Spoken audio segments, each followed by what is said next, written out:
ನಮಸ್ಕಾರ ಕರ್ನಾಟಕ. ಬ್ರಿಟಿಷರೇ ಭಾರತ ಬಿಟ್ಟು ತೊಲಗಿ, ಇದೊಂದು ಸ್ಲೋಗನ್ ಇತ್ತು. ಯಾಕೆ ಅಂತಂದರೆ ಬ್ರಿಟಿಷರು 360 ವರ್ಷಗಳ ಕಾಲ, ಅಂದಾಜು ಒಂದು 360 ವರ್ಷಗಳ ಕಾಲ ನಮ್ಮನ್ನು ಆಡಳಿತ ಮಾಡಿಕೊಂಡು ಆ ಬ್ರಿಟಿಷ್ ಕೊಲೋನಿಯಲ್ ಕಾನೂನುಗಳನ್ನು ನಮ್ಮ ಮೇಲೆ ಏರ್ಕೊಂಡು ನಮ್ಮವರನ್ನು ಎದುರಿಸಿ ಬೆದರಿಸಿ ಜೈಲಿಗೆ ಹಾಕಿ ಅಕ್ರಮವಾಗಿ ಅವರನ್ನು ಕೊಂದು ಈ ರೀತಿ ಒಂದು ಐ ಥಿಂಕ್ ಆ ರೀತಿಯ ಒಂದು ಆಕ್ರಂದನವನ್ನು ಭಾರತದಲ್ಲಿ ಕಾನೂನಿನ ಮುಖಾಂತರ, ಪೊಲೀಸರ ಮುಖಾಂತರ, ಇನ್ಫ್ಯಾಕ್ಟ್ ಎಷ್ಟೋ ಜನರಿಗೆ ಗೊತ್ತಿಲ್ಲ, ಬ್ರಿಟಿಷರು ಸೃಷ್ಟಿ ಮಾಡಿದ್ದು ಈ ಪೊಲೀಸ್ ಅನ್ನೋ ವಿಚಾರವನ್ನು. ಏನಕ್ಕೆ ಸೃಷ್ಟಿ ಮಾಡಿದ್ದು ಅಂತ, ಮುಂಚೆ ಇದ್ದಿದ್ದು ರಾಜ್ಯ ಆಳ್ವಿಕೆಯಲ್ಲಿ ಸೈನ್ಯ ಮಾತ್ರ, ಅಂದರೆ ಡಿಫೆನ್ಸ್ ಮಾತ್ರ ಇತ್ತು.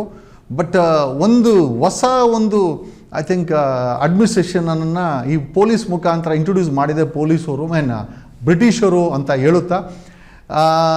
ಬ್ರಿಟಿಷರು ಆವತ್ತು ಅಕ್ರಮವಾಗಿ ನಮ್ಮ ಸ್ವತಂತ್ರಕ್ಕೆ ಹೋರಾಟ ಮಾಡ್ತಾ ಇದ್ದಂಥ ವ್ಯಕ್ತಿಗಳನ್ನು ಕೊಲ್ತಿದ್ರು, ಸಾಯಿಸ್ತಿದ್ರು, ನೇಣಾಕ್ತಾಯಿದ್ರು. ನಾವೆಲ್ಲ ಅದನ್ನೆಲ್ಲ ವಿರೋಧಿಸಿದ್ದೀವಿ. ಯಾಕೆಂದರೆ ಸ್ವತಂತ್ರ ಹೋರಾಟದಲ್ಲಿ ಈ ರೀತಿ ಎಲ್ಲ ಆಗಬಾರದು, ನಮ್ಮ ದೇಶದಲ್ಲಿ ನಮ್ಮನ್ನು ಕೊಲ್ಲೋದು ಎಷ್ಟರ ಮಟ್ಟಿಗೆ ಸರಿ ಅಂತ. ಬ್ರಿಟಿಷರು ತೊಲಗೋಗಿದ್ದಾರೆ. ಬಟ್ ಆದರೆ ಬ್ರಿಟಿಷರು ಮಾಡ್ತಾ ಇದ್ದಂಥ ಈ ಒಂದು ಐ ಥಿಂಕ್ ಕೊಲೆಗಳನ್ನು ಇವತ್ತೂ ಸಹ ಭಾರತದ ಐ ಥಿಂಕ್ ಪೊಲೀಸರು ಸಂಬಂಧಪಟ್ಟಂಥ ರಾಜ್ಯ ಪೊಲೀಸರು ಜೀವಂತವಾಗಿಟ್ಟಿದ್ದಾರೆ. ಕಾರಣ ಏನು ಅಂತಂತಂದರೆ, ಪಾರ್ಲಿಮೆಂಟ್ಗೆ ಮಂಗಳವಾರ ಒಂದು ರಿಪೋರ್ಟ್ ಸಬ್ಮಿಟ್ ಆಗಿದೆ. ಆ ರಿಪೋರ್ಟಲ್ಲಿ ಭಾರತದಲ್ಲಿ 2026 ಜನವರಿ, ಫೆಬ್ರವರಿ, ಮಾರ್ಚ್ 75 ದಿವಸಗಳಲ್ಲಿ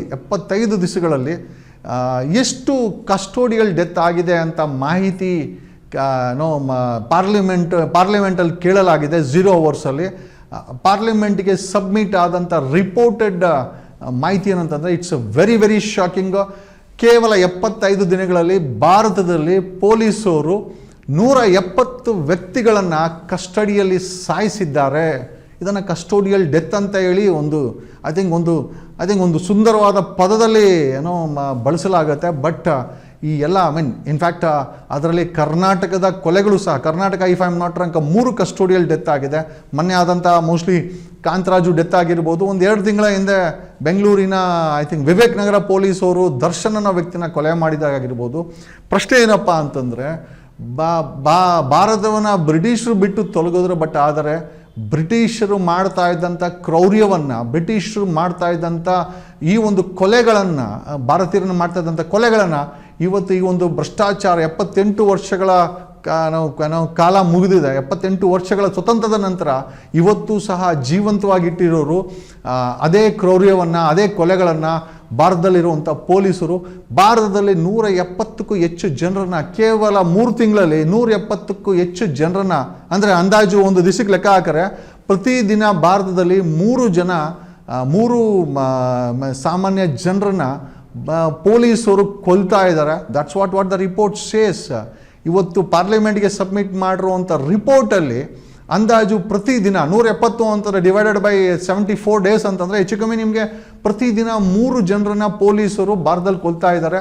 ಅದರಲ್ಲಿ ಉತ್ತರ ಪ್ರದೇಶ, ಬಿಹಾರ್ ಟಾಪರ್ ಇಸ್ ಬಿಹಾರ್, ಜಮ್ಮು ಕಾಶ್ಮೀರ್, ಉತ್ತರ ಪ್ರದೇಶ್, ರಾಜಸ್ಥಾನ್, ಹಾಗೆ ಸೌತ್ಗೆ ಬಂದರೆ ತಮಿಳುನಾಡು, ಕರ್ನಾಟಕ ಎಲ್ಲರೂ ಫೇಮಸ್ ಆಗಿಬಿಟ್ಟಿದ್ದಾರೆ. ಪ್ರಶ್ನೆ ಏನಪ್ಪ ಅಂತಂದರೆ, ಈ ರೀತಿ ಅಕ್ರಮವಾಗಿ ಜನರನ್ನು ಶೋಷಣೆ ಮಾಡಿ ಅಕ್ರಮವಾಗಿ ಕೊಲೆ ಮಾಡಲಿಕ್ಕೆ ಅಧಿಕಾರ ಇವ್ರಿಗೆ ಕೊಟ್ಟೋರು ಯಾರು? ಆಮೇಲೆ ಇದನ್ನು ಇಷ್ಟು ಈಸಿಯಾಗಿ ಹೋದ ವರ್ಷ ಆಚೆ ವರ್ಷ ಕಂಪೇರ್ ಮಾಡಿದ್ರೆ ಇಡೀ ವರ್ಷದಲ್ಲಿ 2024ರಲ್ಲಿ 23ರಲ್ಲಿ ನೀವು ಫಿಗರ್ಸನ್ನು ನೋಡ್ತಾ ಬಂದರೆ, ನ್ಯಾಷನಲ್ ಕ್ರೈಮ್ ರೆಕಾರ್ಡ್ ಡೇಟಾ ಆಗಿರ್ಬೋದು ಅಥವಾ national human rights commission release ಮಾಡಿರುವಂಥ ಡೇಟಾ ಆಗಿರ್ಬೋದು, ನೋಡಿದ್ರೆ ಇಡೀ ವರ್ಷದಲ್ಲಿ 160, 150, 140 ಜನರು ಕಸ್ಟೋಡಿಯಲ್ ಡೆತ್ ಆಗಿದೆ. ಬಟ್ ಆದರೆ 2026 ಅನ್ನೋದೇನಿದೆ, that is a very very special and ಒಂದು ರೀತಿ ಡಿಸ್ಟರ್ಬಿಂಗ್ ಇಯರ್ ಅಂತ ಹೇಳ್ಬೋದು. ಈ ಮಟ್ಟಕ್ಕೆ ಪೊಲೀಸರು ತಮ್ಮ ಕ್ರೌರ್ಯವನ್ನು ಕೇವಲ 75 ದಿವಸದಲ್ಲಿ, 2.5 ತಿಂಗಳಲ್ಲಿ 170 ಜನರನ್ನು ಸಾಯಿಸಿ ಬಿಸಾಕಿದ್ದಾರೆ. ಪೊಲೀಸರು ತಮ್ಮ ವಶದಲ್ಲಿದ್ದಂಥ ವ್ಯಕ್ತಿಗಳನ್ನು, 170 ಜನಗಳನ್ನು ಅಂದಾಜು ಪ್ರತಿದಿನ 3 ಹೆಣಗಳನ್ನು ಪೊಲೀಸರು ತಮ್ಮ ಭಾರತೀಯ ಪೊಲೀಸ್ ಠಾಣೆಗಳಲ್ಲಿ ಉದುರಿಸ್ತಾ ಇದ್ದಾರೆ, ಕೊಲೆ ಮಾಡ್ತಾ ಇದ್ದಾರೆ, ಕ್ರೌರ್ಯವನ್ನು ಮೆರಿತಾ ಇದ್ದಾರೆ. ಪ್ರಶ್ನೆ ಏನಪ್ಪ ಅಂದರೆ ಈ ದೇಶದ ಸಂವಿಧಾನ ಏನು ಮಾಡ್ತಾ ಇದೆ? ಈ ದೇಶದಲ್ಲಿ ನಾವುಗಳು ಸ್ವತಂತ್ರ ಭಾರತದಲ್ಲಿ ವೋಟ್ ಹಾಕಿ ಇವ್ರುಗಳಿಗೆ ಸರ್ಕಾರ ಮಾಡಲಿಕ್ಕೆ ಪವರ್ಗಳನ್ನ ಕೊಟ್ಟು ಪೊಲೀಸವ್ರ ಕೈಯಲ್ಲಿ ಸಾಮಾನ್ಯ ಜನ ಕೊಲೆ ಆಗ್ತಾ ಇದ್ದಾರಲ್ಲ, ಇದಕ್ಕೆ ಕಡಿವಾಣ ಇಲ್ವಾ? ಕೇವಲ 74 ದಿವಸಗಳಲ್ಲಿ 170 ವ್ಯಕ್ತಿಗಳನ್ನು ಕೊಲೆ ಮಾಡಿರೋ ಅಂಥ ಒಂದು ಕಿರೀಟವನ್ನು ಭಾರತದಲ್ಲಿ ಪೊಲೀಸರು ತಮ್ಮ ತಲೆ ಮೇಲೆ ಇಟ್ಕೊಳ್ಬೇಕಾಗಿದೆ. ನಿಜವಾಗ್ಲೂ ನಮ್ಮ ಪ್ರಶ್ನೆ ಏನಪ್ಪ ಅಂತಂದರೆ, ಬ್ರಿಟಿಷರು ಭಾರತ ಬಿಟ್ಟು ತೊಲಗಿದ್ರು, ಬಟ್ ಆದರೆ ಬ್ರಿಟಿಷರು ಮಾಡಿದಂಥ ಈ ಕಾನೂನುಗಳನ್ನು, ಆ ಬ್ರಿಟಿಷರುಗಳನ್ನು ಬಳಸ್ತಾ ಇದ್ದಂಥ ಕ್ರೌರ್ಯಗಳನ್ನು, ಬ್ರಿಟಿಷರು ಮಾಡ್ತಾ ಇದ್ದಂಥ ಕೊಲೆಗಳನ್ನು ಇವತ್ತು ನಮ್ಮ ಕ್ರೌರ್ಯವಾದಂಥ ಪೊಲೀಸ್ ಇಲಾಖೆಗಳು ಮಾಡ್ತಾ ಇದೆ ಅಂತ ನಿಜವಾಗ್ಲೂ ಒಂದು ರೀತಿ ದುಃಖಕರವಾದಂಥ ವಿಚಾರ, ಬೇಜಾರಾಗಿರೋವಂಥ ವಿಚಾರ. ನೀವುಗಳೇ ಓಟ್ ಹಾಕಿ, ನೀವುಗಳೇ ಆಯ್ಕೆ ಮಾಡಿ, ನೀವುಗಳೇ ತೆರಿಗೆ ಕಟ್ಟುವಂಥ ಸರ್ಕಾರಗಳ ಕೆಳಗಡೆ ಕೆಲಸ ಮಾಡುವಂಥ ಈ ಪೊಲೀಸ್ಗಳು, ಅದು ಕರ್ನಾಟಕದಲ್ಲಂತೂ ಕೇಳೋವಂಥ ಅವಶ್ಯಕತೆಯೇ ಇಲ್ಲ. ಪೊಲೀಸ್ ಇಲಾಖೆ ಯಾವ ಮಟ್ಟಕ್ಕೆ ಕ್ರೌರ್ಯವನ್ನು ಮೆರಿತಾ ಇದೆ ಅಂತ ರೀಸೆಂಟಾಗಿ ಇಸ್ಪಿಟ್ ಆಡ್ತಾ ಇದ್ದಂಥ ಕಾಂತರಾಜನ ತಗೊಂಬಂದು ಕೊಲೆ ಮಾಡಿ ಇವತ್ತು ಅದನ್ನು ಸಿಡಿ ತನಿಖೆ ಮಾಡ್ತಾರೆ. ಸಿಡಿ ತನಿಖೆ ಅಂತಂದರೆ ಒಂದು ಮುಚ್ಚಾಕ್ಲಿಕ್ಕೆ ಒಂದು ವ್ಯವಸ್ಥೆನ ಮಾಡ್ಕೊಂಡಿದ್ದಾರೆ. ಭಾರತದಲ್ಲಿ 170 ಕೊಲೆಗಳನ್ನು ಮಾಡಿರುವಂಥ ಕಿರೀಟವನ್ನು ಭಾರತದ ಪೊಲೀಸರು ತಲೆ ಮೇಲೆ ಇಟ್ಕೊಂಡಿದ್ದಾರೆ. ಪ್ರಶ್ನೆ ಏನಪ್ಪ ಅಂತಂದರೆ, ಪೊಲೀಸರು ಮಾಡೋವಂಥ ಕ್ರೌರ್ಯಗಳು 1-2, ಆಮೇಲೆ ಜೊತೆಯಲ್ಲಿ ಒಂದು ಕಸ್ಟೋಡಿಯಲ್ ಡೆತ್, ಈ 170 ಕಸ್ಟೋಡಿಯಲ್ ಡೆತ್ ವೆರಿ ಶಾಕಿಂಗು. ಇನ್ನೊಂದು ಕಡೆ ಈ ಸಾಮಾನ್ಯ ಜನರ ಮೇಲೆ ಸುಳ್ಳು ಕೇಸ್ ಹಾಕೋದು, ರೌಡಿ ಶೀಟ್ರ್ ಓಪನ್ ಮಾಡೋದು. ಒಂದು ರೌಡಿ ಶೀಟ್ರ್ ಓಪನ್ ಮಾಡೋದು ಏನಕ್ಕೆ ಅಂತಂದರೆ they wanted to show their power, but ultimately ಅದರ ಮೇಲೆ ಆಗುವಂಥ ಪರಿಣಾಮಗಳೇನಿದೆ. ಇವತ್ತಿನ ಕಾನೂನುಗಳೇನೇಳುತ್ತೆ, ಇವನು ಜೈಲು ಅಷ್ಟೇನೆ, ಇವತ್ತು ಜೈಲು ಅಂತ ಇಲ್ಲ. I think it's A transformation ಅನ್ನೋ ಪ್ಲೇಸ್ ಅಂತ ಹೇಳ್ತಾರೆ. ಅಂದರೆ ಅಲ್ಲಿ ಹೋಗಿರೋವಂಥ ವ್ಯಕ್ತಿಗಳು ತಪ್ಪು ಮಾಡಿ ಹೋಗಿದ್ರೆ ಅವರನ್ನು ಬದಲಾವಣೆ ಕೇಂದ್ರಗಳಂತ ಇವತ್ತು ಜೈಲುಗಳನ್ನು ಐ ಥಿಂಕ್ ಅದರ ಹೆಸರುಗಳನ್ನು ಸಹ ಬದಲಾವಣೆ ಮಾಡಿರುವಂಥ ಈ ಸಮಯದಲ್ಲಿ ಇವತ್ತು ಈ ರೌಡಿ ಶೀಟ್ರ್ ಈಗ ಒಂದೆರಡು ಕೇಸ್ ಆಗ್ಬಿಟ್ರು ಅಷ್ಟೇ ಅವನ ಮೇಲೆ ರೌಡಿ ಶೀಟ್ರ್ ಓಪನ್ ಮಾಡೋದು ಓಕೆ. ಆ ರೌಡಿ ಶೀಟ್ರ್ಗಳನ್ನು ಬೀದಿನಲ್ಲಿ ಕರ್ಕೊಂಬಂದು ನಿಲ್ಲಿಸಿ ಎಷ್ಟೋ ನಾಗರಿಕರಿಗೆ ಗೊತ್ತೇ ಇರೋದಿಲ್ಲ ಅವ್ರ ಮೇಲೆ ರೌಡಿ ಶೀಟ್ರ್ ಆಗಿದೆ ಅಂತ. ಈ ಪೊಲೀಸರು ಈ ಒಂದು ಚಾಳಿ ಅಂತ ಹೇಳಬೇಕಾಗತ್ತೆ. ಯಾಕೆ ಅಂತಂದರೆ police stations are not criminal university. ಕ್ರಿಮಿನಲ್ಗಳನ್ನು ಉತ್ಪಾದನೆ ಮಾಡುವಂಥ ಯೂನಿವರ್ಸಿಟಿಗಳು ಖಂಡಿತ ಅಲ್ಲ. ಇನ್ಫ್ಯಾಕ್ಟ್ ನೆದರ್ಲ್ಯಾಂಡ್ ಆಗಿರ್ಬೋದು, ಬೇರೆ ನಾರ್ವೆ ಆಗಿರ್ಬೋದು, UK ಆಗಿರ್ಬೋದು, ಅಲ್ಲಿ ಜೈಲುಗಳನ್ನು ಮುಚ್ತಾ ಇದ್ದಾರೆ, ಪೊಲೀಸ್ ಸ್ಟೇಷನ್ಗಳ ಮುಚ್ತಾ ಇದ್ದಾರೆ. ಕಾರಣ ಯಾಕೆ ಅಂತಂದರೆ ಅಲ್ಲಿ ಕ್ರೈಮ್ ಕಡಿಮೆ ಆಗ್ತಾ ಇದೆ. ಅಲ್ಲಿನ ಸರ್ಕಾರ, ಅಲ್ಲಿನ ಜನಪ್ರತಿನಿಧಿಗಳು, ಅಲ್ಲಿನ ಪೊಲೀಸರು, ಅಲ್ಲಿನ ನಾಗರಿಕರು ಒಗ್ಗಟ್ಟಾಗಿ ಈ ಕ್ರೈಮನ್ನು ಕಡಿಮೆ ಮಾಡಬೇಕು ಅಂತ ಹೊರಟಿದ್ರೆ, ಬಟ್ ಆದರೆ ಭಾರತದಲ್ಲಿ ಆ ಪರಿಸ್ಥಿತಿ ಐ ಥಿಂಕ್ ವಿರುದ್ಧ ದಿಕ್ಕಿನಲ್ಲಿ ಸಾಗ್ತಾ ಇದೆ.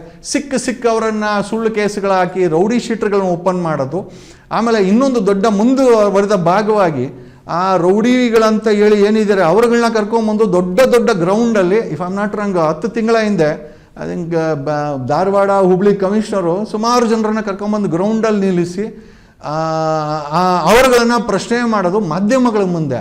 ಒಂದು 100 ಜನ ಮಾಧ್ಯಮಗಳನ್ನು ಕರೆದು ಆ ಸೋಕಾಲ್ಡ್ ರೌಡಿ ಅಂತ ಇವ್ರು ಏನು ಮಾಡ್ತಾರೆ, ಅದರಲ್ಲಿ 90% ಎಲ್ಲ ರೋಲ್ ಕಾಲ್ಗೋಸ್ಕರ ಮಾಡಿರೋಂಥ ರೌಡಿ ಶೀಟ್ರ್ಗಳು ಬಿಟ್ಟರೆ ಖಂಡಿತವಾಗಿ ಅದರಿಂದ ಯಾವುದೇ ರೀತಿಯ ಬದಲಾವಣೆ ಯಾವುದೇ ರೀತಿಯೂ ಆಗೋದಿಲ್ಲ. ಬಟ್ ಪ್ರಶ್ನೆ ಏನಪ್ಪ ಅಂತಂದರೆ, ಈ ರೀತಿ ಒಂದು ರೈಟ್ ಟು ಪ್ರೈವಸಿಯನ್ನು, ಅಂದರೆ ಪ್ರತಿಯೊಬ್ಬರಿಗೂ ಕೂಡ ಸಂವಿಧಾನ ರೈಟ್ ಟು ಪ್ರೈವಸಿ ಅಂತ ಕೊಟ್ಟಿದೆ. ಆಮೇಲೆ ಸುಪ್ರೀಂ ಕೋರ್ಟ್ ಜಡ್ಜ್ಮೆಂಟ್ಸ್ ಇದೆ. ಈಗ ಸಾಮಾನ್ಯವಾಗಿ ಅವರನ್ನು ಕರ್ಕೊಂಬಂದು ಒಂದು 200-300 ಕ್ಯಾಮ್ರಾಗಳನ್ನ ಹಾಕೊಂಡು ಇವ್ರು ಯೂನಿಫಾರ್ಮ್ ಹಾಕೊಳೋದಂತೆ, ಅವ್ರನ್ನ ಕರ್ಕೊಂಬಂದು ಈ ಥರ ಕೈ ಕಟ್ಟಿ ನಿಲ್ಲಿಸೋದಂತೆ, ಅವ್ರನ್ನ ಇವ್ರು ಪ್ರಶ್ನೆ ಮಾಡೋದಂತೆ, ಅವರು ಮಾಧ್ಯಮದವರು ಅದನ್ನು ಶೂಟ್ ಮಾಡೋದಂತೆ. ಪ್ರಶ್ನೆ ಏನಪ್ಪ ಅಂತ, ಇದರಿಂದ ಏನು ಬದಲಾವಣೆ ಆಗುತ್ತೆ? ಪೊಲೀಸರ ಒಂದು ಐ ಥಿಂಕ್ ಇವರೇನೋ ದೊಡ್ಡ ಸಾಚಾಗಳು, ಸತ್ಯಹರಿಶ್ಚಂದ್ರ ಅಂತ ಪ್ರೂವ್ ಮಾಡೋಕ್ಕೆ ಹಿಂದೆ ಐತಲ್ಲ ಸೂಪರ್ ಕಾಪ್, ಆ ಸೂಪರ್ ಕಾಪಿನ ಇನ್ನೊಂದು ವಿಭಿನ್ನವಾದಂಥ ಅಂಗನೇನೆ ಈ ರೌಡಿ ಪೆರೇಡ್ಗಳು. ಪ್ರಶ್ನೆ ಏನಪ್ಪ ಅಂತಂದರೆ, ಈ ರೌಡಿ ಪೆರೇಡ್ಗಳು ಮಾಡೋದ್ರಿಂದ ಎಷ್ಟು ಬದಲಾವಣೆಯನ್ನು ಪೊಲೀಸ್ ಇಲಾಖೆ ಮಾಡಿದೆ?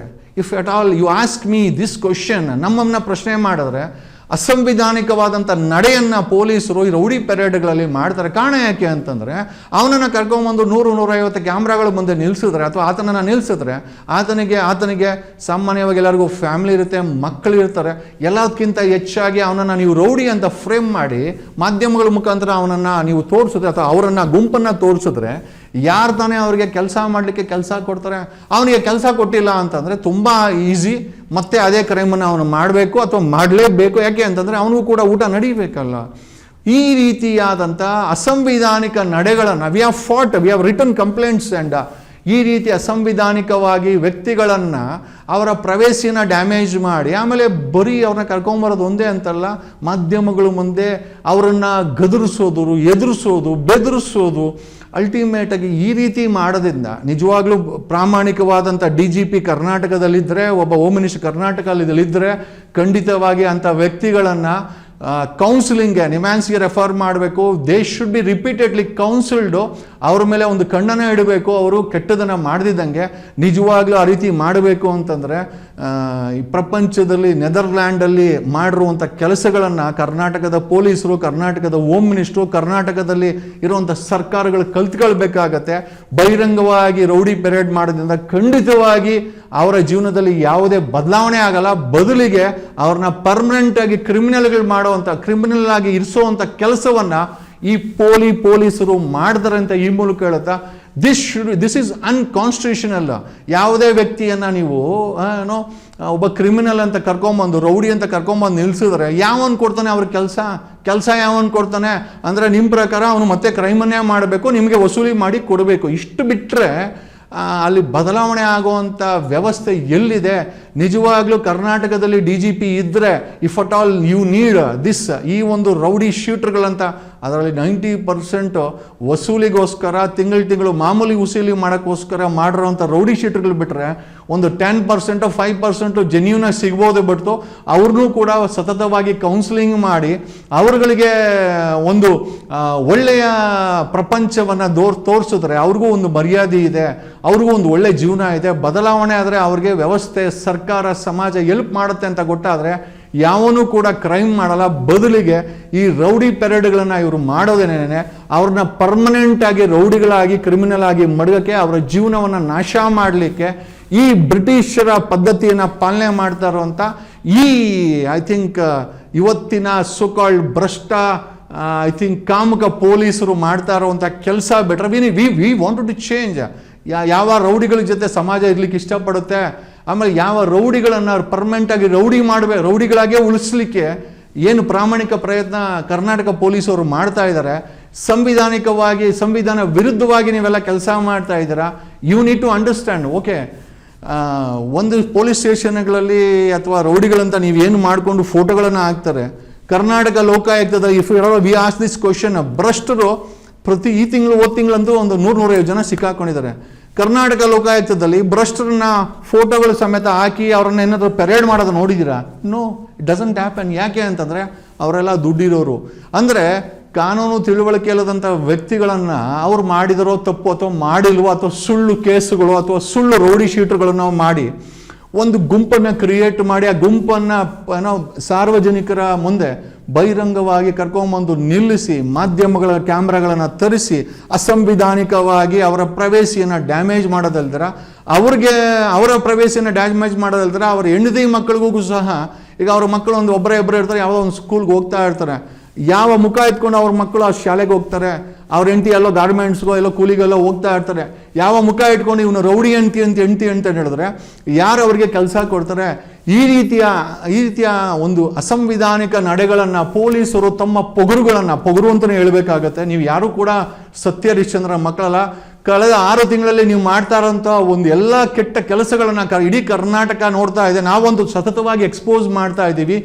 ಸಂವಿಧಾನವನ್ನು ಪಾಲನೆ ಮಾಡಬೇಕಾದು, ಅದನ್ನು ಪ್ರತಿಯೊಬ್ಬರಿಗೂ ಕೊಡಬೇಕಾದ. ಆಮೇಲೆ ಇಫ್ ಈ ಬಿಕಮ್ಸ್ ರೌಡಿ ಅಂತ ನೀವೇನು ಪಟ್ಟ ಕಟ್ಟಿಬಿಟ್ರೆ ವಸೂಲಿಗೋ ಅಥವಾ ನಿಜವಾಗ್ಲೋ ಗೊತ್ತಿಲ್ಲ. ಆಮೇಲೆ ಆ ಪಟ್ಟದಿಂದ ಸಮಾಜಕ್ಕೆ ಆಗೋವಂಥ ಯಾವುದೇ ರೀತಿಯ ಲಾಭವಿಲ್ಲ, ಬದಲಿಗೆ ಹೆಚ್ಚಿನ ಡ್ಯಾಮೇಜ್ ಆಗುತ್ತೆ. ಬದಲಾವಣೆ ತುಂಬ ಇಂಪಾರ್ಟೆಂಟು. ಒಬ್ಬ ಕ್ರೈಮ್ ಮಾಡಿರೋನು ಅಥವಾ ಒಬ್ಬ ರೌಡಿ ಶೀಟರ್ ಇರೋನು ಸಾಮಾನ್ಯ ವ್ಯಕ್ತಿ ಆಗೋಕ್ಕೆ ಸಾಮಾನ್ಯ ವ್ಯಕ್ತಿಯಾಗಿ ಅವನನ್ನು ಬದಲಾವಣೆ ಮಾಡೋಕ್ಕೆ ಪೊಲೀಸರು ಕೆಲಸ ಮಾಡಲ್ಲ, ಬದಲಿಗೆ ವಸೂಲಿಗೋಸ್ಕರ ಈ ಒಂದು ಕೆಲಸಗಳನ್ನು ಮಾಡ್ತಾ ಇದ್ದಾರೆ. ಸ್ಟೇಷನ್ಗಳಲ್ಲಿ ಫೋಟೋ ಹಾಕದೇ ಇರ್ಬೋದು, ರೈಟ್ ಟು ಪ್ರೈವೇಸಿ ಡ್ಯಾಮೇಜ್ ಆಗುತ್ತೆ. ಅವ್ರನ್ನ ಕರ್ಕೊಂಬಂದು ಮಾಧ್ಯಮಗಳ ಮುಂದೆ ನಿಮ್ಮ ಪೌರುಷಗಳನ್ನು, ನಿಮ್ಮ ದೌಲತ್ತುಗಳನ್ನು ತೋರಿಸೋದು ಸಹ ಅಸಂವಿಧಾನಿಕ ನಡೆ ಅಂತ ಈ ಮೂಲಕ ಹೇಳುತ್ತಾ ಈ ನಡೆಯಿಂದ ಸಮಾಜಕ್ಕೆ ಆಗಿರ್ಬೋದು, ಸರ್ಕಾರಕ್ಕೆ ಆಗಿರ್ಬೋದು, ಜನರಿಗೆ ಆಗಿರ್ಬೋದು, ಅವ್ರುಗಳಿಗೆ ಆಗಿರ್ಬೋದು ಯಾವುದೂ ಲಾಭ ಇಲ್ಲ. ಲಾಭ ಇದ್ದರೆ ಭ್ರಷ್ಟ ಪೊಲೀಸರಿಗೆ. ಯಾಕೆ ಅಂತಂದರೆ ಅವರುಗಳನ್ನು ತೋರಿಸೋದ್ರಿಂದ ತಿಂಗಳು ನಿಮಗೆ ಬರಬೇಕಾದಂಥ ವಸೂಲಿಗಳು ಬರ್ತದೆ, ಬಿಟ್ಟರೆ ಸಮಾಜ ಯಾವುದೇ ರೀತಿಯ ಬದಲಾವಣೆ ಆಗಲ್ಲ. But the day is not for ಅವರುಗಳಿಗೆ ಅವರ ಹಕ್ಕನ್ನು ನಾವು we want them to change ಅನ್ನೋ ಒಂದೇ ಒಂದು ವಿಚಾರ ಇಟ್ಕೊಂಡು ಭಾರತದಲ್ಲಿ ನಡೀತಾ ಇರುವಂಥ ಈ ಒಂದು ಐ ಥಿಂಕ್ ಕಸ್ಟೋಡಿಯಲ್ ಡೆತ್ಗಳೇ ಆಗಿರ್ಬೋದು, ಅದು ನರ ರಾಕ್ಷಸರ ಒಂದು ಐ ಥಿಂಕ್ ಆ ತನವನ್ನು ಪೊಲೀಸರು ನೋಡಿಸ್ತಾ ಇದ್ದಾರೆ. ಜೊತೆಯಲ್ಲಿ ಸಮಾಜ ಹಾಳಾಗಲಿಕ್ಕೆ ಇದೇ ಪೊಲೀಸ್ ಇಲಾಖೆ ನಡೆಗಳು ಇದೆಲ್ಲ ನೀವು ಬದಲಾವಣೆ ಮಾಡಿಕೊಳ್ಬೇಕು. ಬ್ರಿಟಿಷರು ಕೊಟ್ಟಿರುವಂಥ ಈ ಒಂದು ವರಗಳನ್ನು ನೀವು ನಮ್ಮ ಜನರುಗಳ ಮೇಲೆ ನೀವು ಪ್ರಯೋಗ ಮಾಡ್ತೀರಾ, ಸತತವಾಗಿ ಆ ವ್ಯಕ್ತಿಗಳನ್ನು ಕ್ರಿಮಿನಲ್ ಆಗಲಿಕ್ಕೆ ನೀವೆಲ್ಲ ಇಷ್ಟಪಡ್ತೀರಾ ಅಂತಂದರೆ ನಿಮಗೆ ವಸೂಲಿ ಬರ್ತದೆ. ಹಾಗಾಗಿ ಬದಲಾವಣೆ ಮಾಡಿರೋ ಒಂದು ಕೇಸ್ ಇಲ್ಲ. ನೀವು ಇಷ್ಟು ವರ್ಷ ಮಾಡಿದಂಥ ಪೆರೇಡಲ್ಲಿ ವಿಲ್ ಚಾಲೆಂಜ್ ಇಟ್ಟ, ನಾವು ಮಾಧ್ಯಮವಾಗಿ ನಿಮಗೆ ಚಾಲೆಂಜ್ ಮಾಡ್ತೀರಿ. ಒಬ್ಬ ವ್ಯಕ್ತಿಯನ್ನು ನೀವು ಬದಲಾವಣೆ ಕರ್ನಾಟಕದಲ್ಲಿ ಮಾಡಲಿಕ್ಕೆ ಸಾಧ್ಯನೇ ಇಲ್ಲ. ಕಾರಣ ಯಾಕೆ ಅಂತಂದರೆ ಆ ರೀತಿ ಪೆರೇಡ್ಗಳನ್ನು ಮಾಡಿ ಬದಲಾವಣೆ ಮಾಡಲು ಸಾಧ್ಯ ಇಲ್ಲ. ಸಮಾಜ ಅವ್ರನ್ನ ಬದಲಾವಣೆ ಮಾಡಲಿಕ್ಕೆ ಕೌನ್ಸಿಲಿಂಗ್ಗಳು, ಮೆಡಿಕಲ್ ರೆಪ್ರೆಸೆಂಟೇಷನ್ಸು, ಅವ್ರಿಗೂ ಒಂದು ಬದಲಾದ ಜಗತ್ತನ್ನು ನೋಡ್ತಾರೆ ಮಾತ್ರ ಸಾಧ್ಯ. ಕಾಕಿ ಪಡೆಗಳಿಂದ ಇದು ಸಾಧ್ಯ ಇಲ್ಲ. ಕಾಕಿ ಪಡೆಗಳು ಇದನ್ನು ನಿಲ್ಲಿಸಬೇಕು, ಅಸಂವಿಧಾನಿಕ ನಡೆಗಳನ್ನು ನಿಲ್ಲಿಸಬೇಕು ಅಂತ ಈ ಮೂಲಕ ಹೇಳುತ್ತಾ ಐ ಥಿಂಕ್ ಈ ಒಂದು ವಿಚಾರವನ್ನು ಇಲ್ಲಿಗೆ ಮುಗಿಸ್ತೀವಿ. ಧನ್ಯವಾದಗಳು ಕರ್ನಾಟಕ.